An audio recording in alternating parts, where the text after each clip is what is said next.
Jovem de 39 anos de idade sofre mordidura na região do nariz na tentativa de neutralizar um indivíduo que burlou seu primo.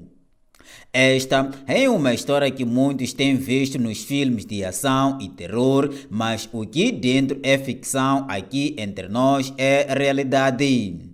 Ou seja, este jovem na imagem sofreu mordidura na região do nariz, tendo sido retirado-lhe uma parte da fossa nasal. Conta que tudo começou quando um dos seus primos emprestou um valor de 1000 meticais ao seu amigo a pedido do indivíduo em causa e prometeu que iria devolver assim que puder, mas este apenas expeliu tais palavras para o boi dormir. Aliás, não foi sério com as palavras, tendo fugido com o dinheiro e telefone celular como se estivesse numa pista de estafeta.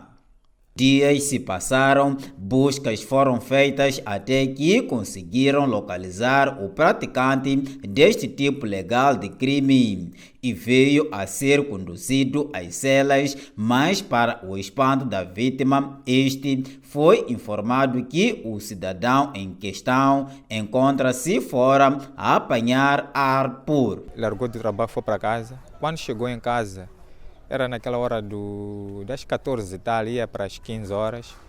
Ele ligou para mim, quase eram 15 horas. Disse que, meu primo, estou a pedir para que possa me ajudar sobre um caso. O meu irmão foi arrancado do telefone. Estou a pedir ajuda para a gente conseguir levar a pessoa para a polícia. É quando a gente fomos lá para levar aquela pessoa e ir com ela à polícia. Então, quando chegamos lá, apanhamos o jovem, estava lá a brincar, a conviver com colegas deles. Chegamos lá, cumprimentamos a todas as pessoas que estavam naquele lugar aí. E depois de nós cumprimentamos, é quando falamos para alguns familiares que estavam daquele jovem. Nós estamos aqui através desse jovem aqui, que burlou um valor de 1000 meticais mais um telefone Samsung. Queremos esse jovem vir com ele à polícia. Então, aquele jovem começou a exaltar, dizendo que eu não conheço esse jovem aqui. Eu nunca lhe vi, nunca tive. Quando nós dissemos que, bem que você está dizendo que você não conhece esse jovem aqui, é importante que a gente chegamos à polícia explicar. Se esse jovem talvez está doente, ele vai dizer lá. O caso vai se esclarecer à polícia.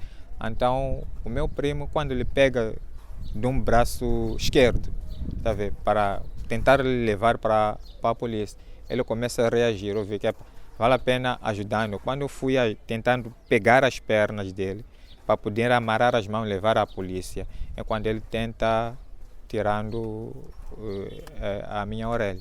De manhã, longe ao chegar logo na polícia, alguns policiais logo que me viram disseram que meu irmão, você vai sofrer muito, né?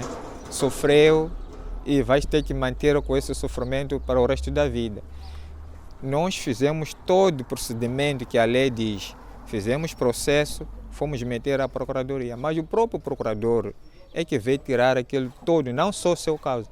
Existe causa de alguns 4 elementos que foram pegos naquela zona de Chibuene, também que foram soltos, que roubaram telefone, plasma, mas foram soltos todos. O mesmo pede a pessoas de boa vontade para que possam lhe ajudar em valor monetário para que possa fazer a cirurgia, pois neste momento não dispõe de condições. Eu digo que a única coisa que eu choro na minha vida é a saúde, em primeiro lugar. Faço de tudo para poder fazer a cirurgia, mas não tenho fundos necessários para isso.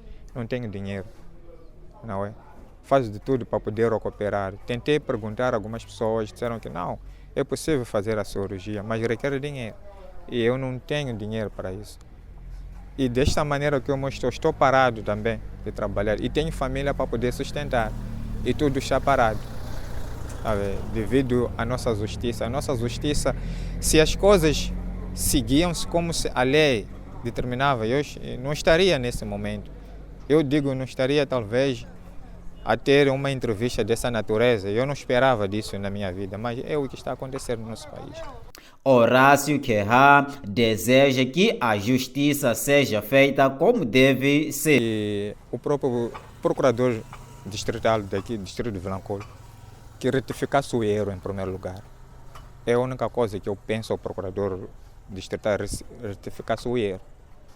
Que seguir as leis é muito importante na vida, não é? Se as leis existem, é para funcionar. Então, desta maneira, eu sou ferido, sofro. O ladrão que me fez. Por sua vez, o pai do jovem burlado disse ter ficado chocado ao receber uma chamada do jovem burlador a lhe informar que já está fora das grades e fala de falhas cometidas pelos órgãos de justiça. Vendo o meu primo aqui a sofrer, e a única coisa que eu gostaria que acontecesse é se fazer a justiça. É se fazer a justiça. O muito que ele explicou, acho que é suficiente, não é outra coisa. O que eu posso acrescentar, gostaria que o próprio procurador conseguisse ver a maneira de recuperar aquele recluso para a cadeia, para ser ouvido. Porque não faz sentido alguém estiver a sofrer fora, estiver a sofrer com ferida, e ele, como autor, a brincar de qualquer maneira. Isso é abusar a justiça. E não sei por que isso acontece. Mas, afinal, quantos meticais o jovem pediu de empréstimo ao seu filho? Ele pediu 1000 meticais. Esses 1000 meticais, ele disse que queria herdar o pai, como o pai deu-lhe um valor de 1000 meticais para pagar água e energia. Eu, quando sai de casa, leva o valor, deixou já nas brincadeiras, colocou no aviador. Aquele dinheiro foi mamado com o aviador. Então, cruzou-se com meu filho. Ele pediu socorro, aquela coisa de pedir como amigo. Disse, amigo, ajuda-me lá, porque estou mal com meu pai. Levei o meu direito do meu pai, meti no aviador, e assim não sei o que vou fazer. Me ajuda para o Belo Meticais. Estou a vender um computador. Depois de vender esse computador, vou te dar o seu valor. O meu filho aceitou, deu-lhe aquele dinheiro. Ele levou o meu filho, foram até em casa dele. Chega em casa dele, disse, irmão, estou a pedir emprestado o telefone. O meu filho deu o telefone àquele jovem. O jovem, quando sai, disse que vou levar o computador dentro da casa para vir te mostrar. Quando sai dali, começa a fugir, fugiu com o telefone. A Vilanculo TV aguarda pela resposta das autoridades da justiça para reagir em volta deste caso. Inhambane, concretamente no distrito de Damassinga, testemunhou mais um episódio de justiça pelas próprias mãos, resultando em uma tragédia. Uma mulher perdeu a vida após ser brutalmente torturada pela população, acusada de ser cúmplice em um crime de roubo. De acordo com a polícia, um jovem assaltou uma residência e levou os bens roubados para a casa da mulher, sua suposta cúmplice. Tivemos o registro de um caso de homicídio agravado ocorrido no distrito de Damassinga. Portanto, este caso foi ocasionado por uma situação de furto perpetrada por um cidadão, este que furtou bens numa residência e foi armazenar na residência de uma outra cidadã, neste caso a cúmplice. Ao descobrirem o crime, moradores revoltados capturaram ambos, amarrando-os e submetendo-os a espancamentos violentos. O acusado conseguiu fugir antes da chegada das autoridades, enquanto a mulher, gravemente ferida, foi socorrida, mas não resistiu aos ferimentos e faleceu a caminho do hospital. Tanto o mesmo colocou-se em fuga, só que a posterior, a população, apercebendo-se de onde este localizava-se, portanto, foram ao seu encontro e levaram-no até a residência da cúmplice. Portanto, torturaram os dois indivíduos, o suspeito e a cúmplice, e de seguida amarraram-nos numa árvore. Contudo, a cidadã, cúmplice neste caso, perdeu a vida e depois de socorrida ao hospital e o indiciado colocou-se em fuga. Ainda de acordo com a polícia, no distrito de Inhassoro, 3 indivíduos foram detidos por saquearem um caminhão que transportava bebidas alcoólicas e alimentos. Onde indivíduos fizeram-se à via pública, neste caso na Estrada Nacional número 1, onde encontrava-se uma viatura de carga estacionada em consequência de uma avaria e, portanto, ameaçaram o condutor da viatura e tiraram de lá uma quantidade vistosa de bebidas alcoólicas e colocaram-se em fuga também usando uma viatura ligeira de carga. O que a polícia fez foi deter os indivíduos em número de 3 e neste momento encontram-se detidos para a sua responsabilização criminal. A polícia segue investigando o paradeiro do jovem foragido e reforça a necessidade de medidas para conter a violência popular, evitando que novas tragédias como esta se repitam.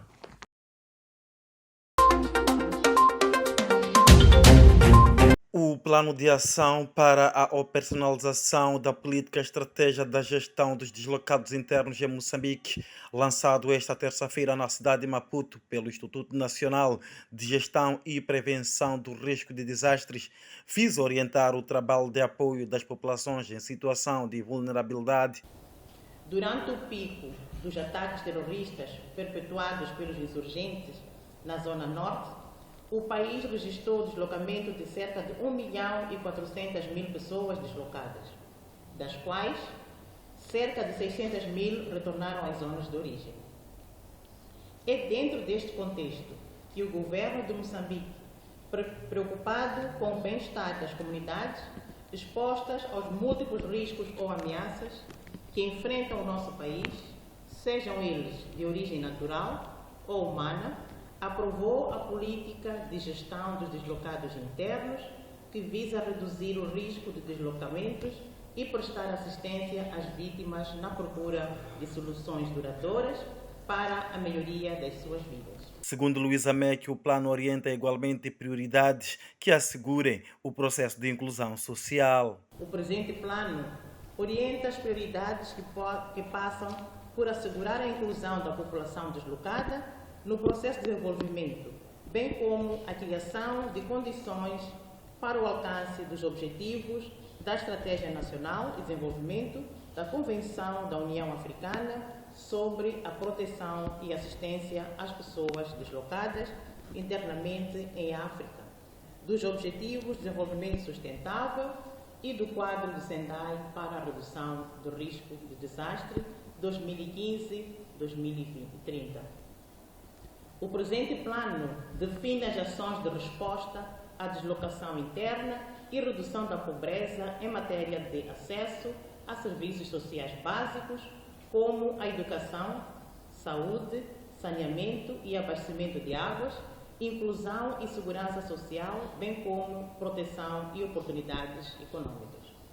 Por seu turno, a coordenadora residente das Nações Unidas em Moçambique, Catherine Souza, disse que a implementação do plano em Moçambique significa o alcance dos objetivos de desenvolvimento sustentável. De maneira simples, cada investimento neste plano é também um passo concreto rumo ao alcançar dos objetivos de desenvolvimento sustentável. E sabemos que a implementação dos ODS enfrentam desafios significativos em todo o mundo, inclusive em Moçambique. Por isso, para que o plano de ação se traduza em resultados reais, será indispensável uma coordenação eficaz sob a liderança do governo. Não há tempo a perder. Milhares de deslocados internos contem conosco. As Nações Unidas reafirmam o seu total apoio à implementação deste plano de ação. Refira-se que o Plano de Ação para a Operacionalização da Política e Estratégia da Gestão dos Deslocados conta com o apoio das Nações Unidas. No Dia Mundial da Consciencialização do Autismo, mães em Inhambane enfrentam a dura realidade do diagnóstico tardio. Muitas percebem os primeiros sinais ainda na infância, mas só após anos de espera conseguem uma avaliação formal, o que compromete o desenvolvimento de seus filhos. Neste momento está com 8 anos, mas está a dar passos positivos.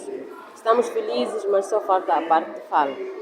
Há quem diz, os médicos, que geralmente essas crianças com 10, 11 anos é que possam falar. Esperemos que nessa altura a criança fale. E eu aconselho a muitos pais, mães, irmãos, que ficam atentos nos sinais das crianças.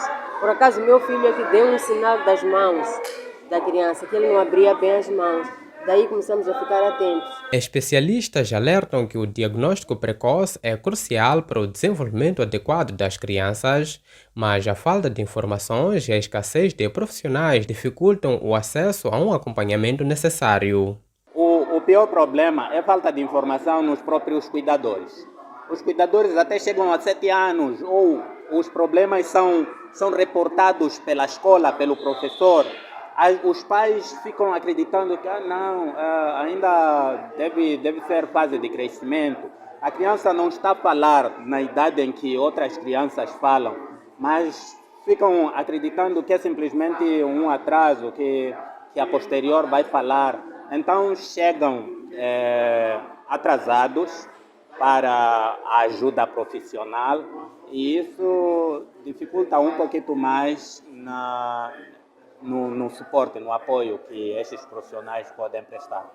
As mães, muitas vezes isoladas e sem apoio, lidam com o preconceito e a falta de compreensão da sociedade. Há pais que fecham as crianças, há mães que têm vergonha de levar a criança ao hospital. Ali na fisioterapia há muita criança com muitos tipos de doenças, talvez piores que os nossos ou que o meu. Então que tenhamos força para persuadir as pessoas para lá irem às unidades sanitárias. Organizações como a Associação CATEC têm oferecido apoio, mas a necessidade de um sistema público mais eficiente e inclusivo é urgente. Estamos com 44 crianças, mas com vários transtornos diferentes. Porque nós não discriminamos nenhum transtorno. Condições mínimas, não temos condições globais, porque faltam alguns materiais, falta uma sala específica para eles. Sim. O que acha que devia ser feito? Eu acho que o governo devia pensar, apesar de ser inclusão, termos uma sala específica só para tratar questões com eles extracurriculares, porque eles sabem fazer. Enquanto isso, as mães seguem lutando em silêncio por um diagnóstico que poderia ter chegado mais cedo. Com a imagem de Mika Stefan, Elídia Bernardo e Nhamban.